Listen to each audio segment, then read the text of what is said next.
Assalamualaikum warahmatullahi wabarakatuh.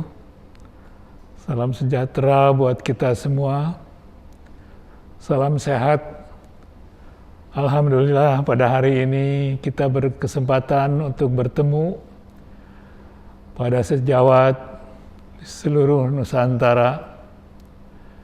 Dokter-dokter umum, ibu-ibu bidan, dan para kawan-kawan di kabupaten maupun kota dari POGI, ya, para spesialis obstetri ginekologi. Kita akan berbicara membahas sesuatu yang sangat menarik, bagaimana mencegah itu yang penting, ya. Karena kita itu ternyata belum bisa mencegah, ya. Lebih banyak kita itu menerima yang sudah terlambat. Itulah menurut literatur yang kita kenal, ya, dengan keterlambatan dari pengiriman pasien sesuai dengan apa yang diharapkan oleh Pak Menteri Kesehatan, ya, dan juga para peneliti di Rumah Sakit Hasan Sadikin ini. Jadi kalau kita lihat bagaimana dua penyakit yang akan kita bahas, yaitu preeklamsi dan PJT, ya, intrauterine growth retardation, itu ada hal yang mungkin, ya, kita harus tahu sejak awal. Kapan, ya, kita terima pasien itu menurut aturan, dan kapan kita harus merujuk, ya, dan kapan kita harus menindak. Itulah kira-kira yang saya ingin harapkan dari preeklamsi secara patofisiologi. Masih ingat mungkin dulu, ya, bahwa yang ada suatu, ya, sperma bertemu dengan telur, ya, kemudian dia berjalan, ya, dari ampula tuba sampai beberapa hari pas di endometrium, dan terjadilah suatu proses invasi tromboblasnya. Ada yang normal, ada yang tidak, ya, ada karena memang ini ada komorbid, atau mungkin ini adalah timbul pertengahan dari kehamilan itu, atau memang sudah turunan, ya. Terjadi perbedaan antara, ya, yang preeklamsi dan yang non preeklamsi sudah kita bisa lihat sejak awal. Sejak kita punya kartu K1, K2, K3, K4. Nah, ibu bidan, ya, 6 kali harus bertemu kira-kira selama kehamilan itu katanya, dan itu juga harus dirujuk, ya, kalau memang itu sesuatu hal yang mungkin ada sesuatu yang tidak sesuai dengan apa yang kita kenal, ya, dengan apa yang dulu kita pakai abad yang lalu dengan menggunakan pemeriksaan dari atas rambut sampai kaki dengan menggunakan monoaural, mendengarkan bunyi jantung. Nah, sekarang sudah lain, ya, zaman milenial, dan inilah yang ingin saya beri gambaran apa yang terjadi zaman dulu kami abad yang lalu dan sekarang para sejawat pada abad milenial ketika ini. Nah, kalau kita lihat plasenta itu kira-kira ada plasenta, ya, dari ibu, ya, dengan berbagai macam, ya, jaringan, dan ada juga, ya, yang menempel, ya, pada dinding, ya, rahim itu, yang menggunakan sesuatu yang kita kenal dengan gambaran-gambaran histologisnya demikian, ya. Ada arteri, ya, kelihatan di situ, arterinya warna biru, waduh, ya, 2. Ada pembuluh balik, ya, dari janin yang bertemu dengan jaringan di rahim ya yang terdiri yang membawa darah. Bagus sekali itu darahnya biru ya. Saya kira arteri itu merah, ternyata ini biru. Nah, itu kenapa? Ya zaman dulu kita nggak tahu, abad yang lalu. Nah, ternyata arteri uterina itu ya setelah masuk ke dalam rahim akan membentuk cabang-cabang arcuata ya, kemudian masuk lagi ke dalam ya terjadi suatu bentuk arteri radialis. Kemudian arteri masuk lagi spiralis. Nah, itulah ya antara arteri spiralis yang berhadapan dengan janin dan dari janin ya ada tadi ya trofoblast yang berjalan kira-kira 6 hari sampai di dinding rahim. Gambarannya bagus sekali ya. Sini ada yang merah, ada yang biru. Tapi bukan berarti biru itu adalah arterial, ya merah itu adalah arterial, ya ini hanya gambaran saja, ya kenapa? Ya karena mungkin saja terjadi waktu kita melakukan pemeriksaan zaman abad sekarang ini.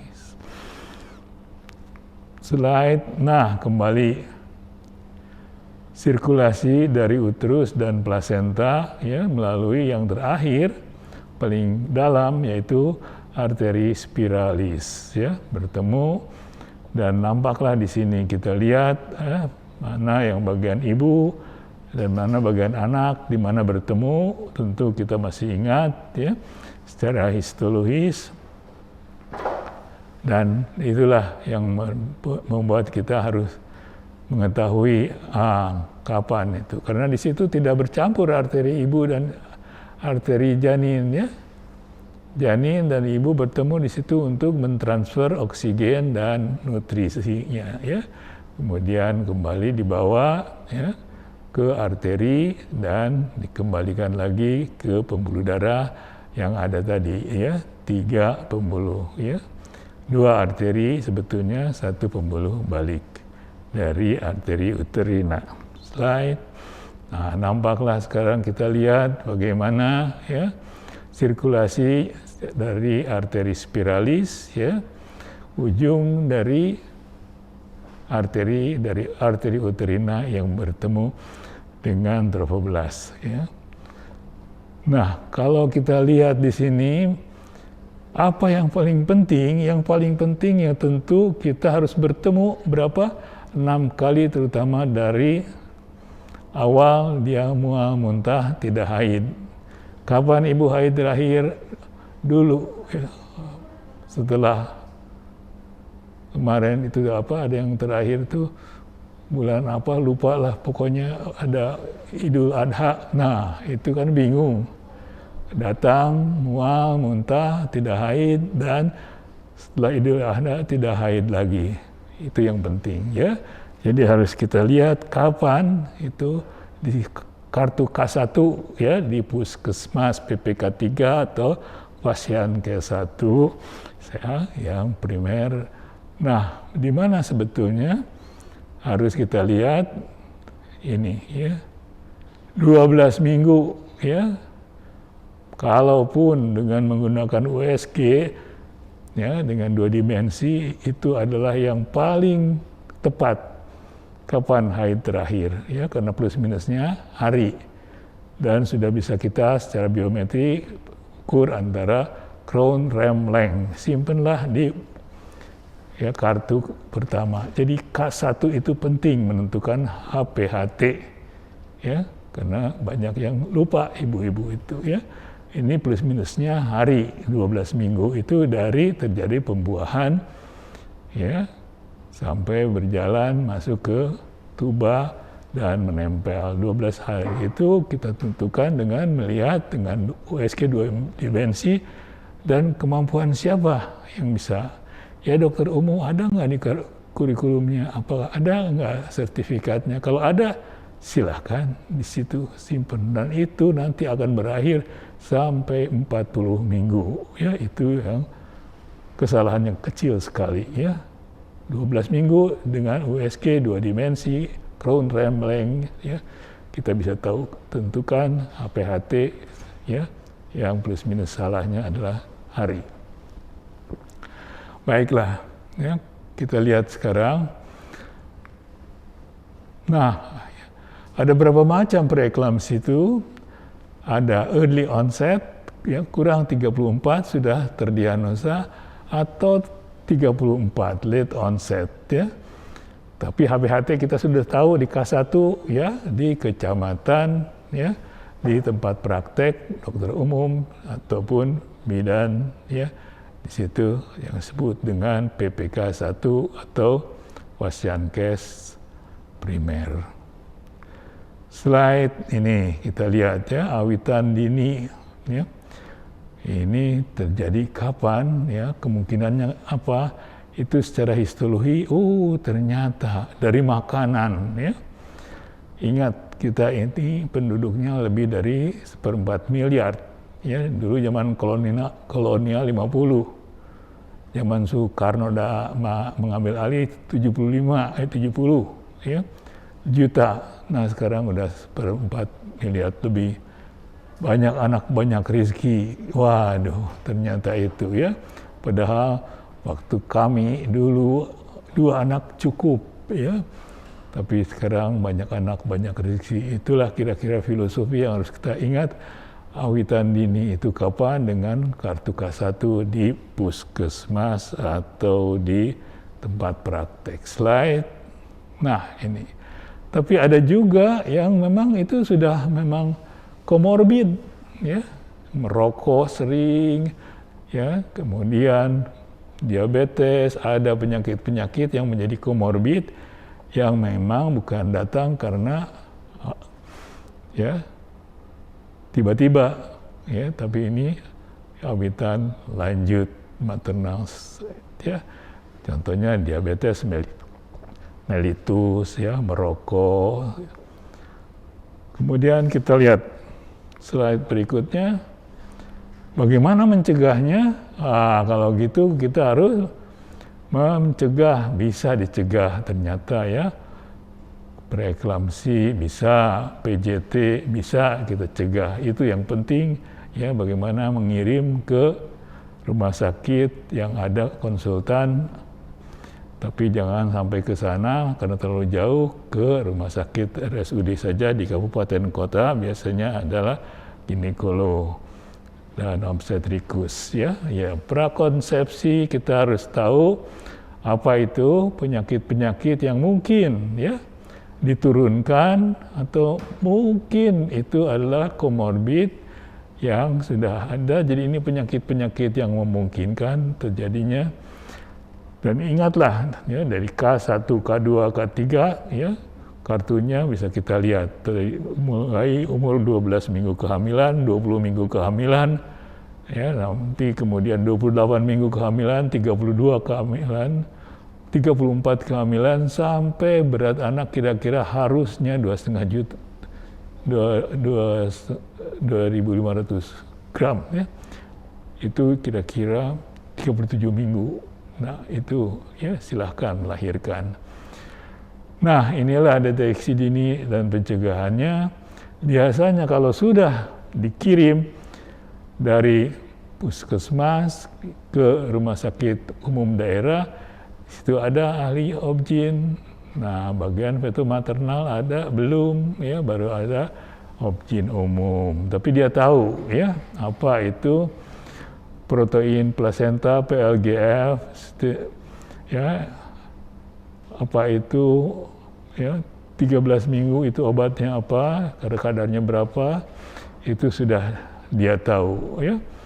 Ini oleh dokter umum juga sudah tahu, tapi lebih baik, ya, kalau memang harus, ya, terjadilah suatu timbal balik, ya, dari pengirim antara obgyn dengan dokter umum, kemudian dikembalikan. Jangan takut, ya, akan dikembalikan kalau memang itu bisa ditangani oleh dokter umum. Slide.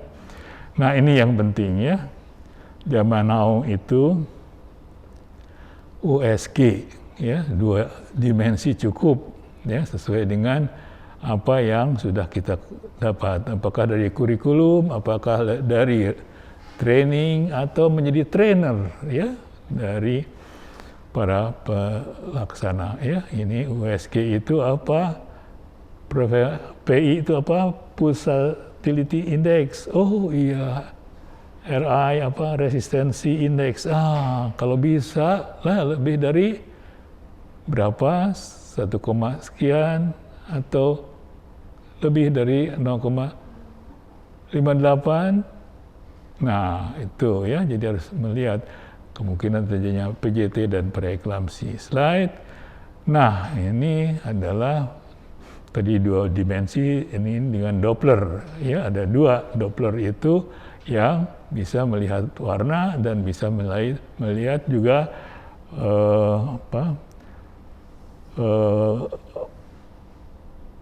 gerakannya ya, tingkat prediksinya tinggi ya, Doppler itu bisa ya dilakukan di RSUD. Slide. Nah ini ya gimana yang merupakan suatu CDI ya, Doppler imaging ya, dan velocimetry ya. Ini nanti kita lihat bagaimana. Slide. Kita lihat USG Doppler ini biasanya ada di RSUD ya, di kabupaten kota. Slide. Nah, ini aplikasi kliniknya dari arteri uterina yang merah itu. Ya, kita lihat dengan Doppler USG. Nah, ini sistolik diastolik ya. Nah, inilah ukurannya. Ya, terus ini akan naik terus. Jadi ya pulsat PI dan resistensi indeksnya akan meningkat terus. Ya, nilainya akan mendekati angka 2. Ya, CDI, CVA itu adalah merupakan satu ya yang melihat warna merah, biru itu ditentukan oleh masuk atau keluarnya dari server yang ditembakkan ya, suara ultra dan kelihatan biru mendekat atau merah menjauh. Nah, itu para ginekolog sudah tahu ya, obstetri di RSUD. Menjauh akan menjadi biru ya, mendekat ya, arterinya itu lari ya, dilihat ya, dengan cara jangan pernah lihat ini karena gambarannya bagus sekali. Kita lihat di sini ya, sistolik diastoliknya, tapi di sini terjadi hal kelainan dari daerah otak. Itu sudah dikorbankan, korban terakhir biasanya ginjal dulu, kemudian jantung, otak. Padahal di tali pusatnya sudah ada gambaran-gambaran yang disebut dengan diastoliknya hilang, absence, atau memang reverse, terbalik. Itu sih ya sudah merupakan sesuatu yang lahir. Nanti Apgarnya 2480, ternyata ini sih ya terlambat. Jangan pernah melihat ini ya, rujuklah kira-kira. Slide. Nah ini jangan pernah melihat ini ya.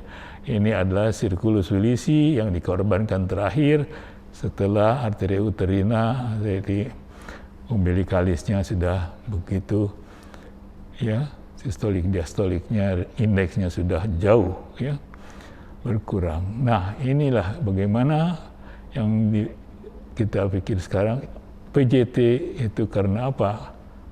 Ya, small of gestational age itu karena apa? Dan ini bagaimana patologis atau bukan patologis ya? Dan tentunya dari sinilah ya kita lihat bagaimana melihat berapa persentil ya. Dan kalau kurang dari 10 persentil maka ini terlihatlah kemungkinan terjadinya PJT ya, ini ya, semua di bawah 10 persentil. Dan kita lihat ya bagaimana kita melihat secara zaman now dan bagaimana merujuknya. Jangan terlambat. Terima kasih. Wassalamualaikum warahmatullahi wabarakatuh. Salam.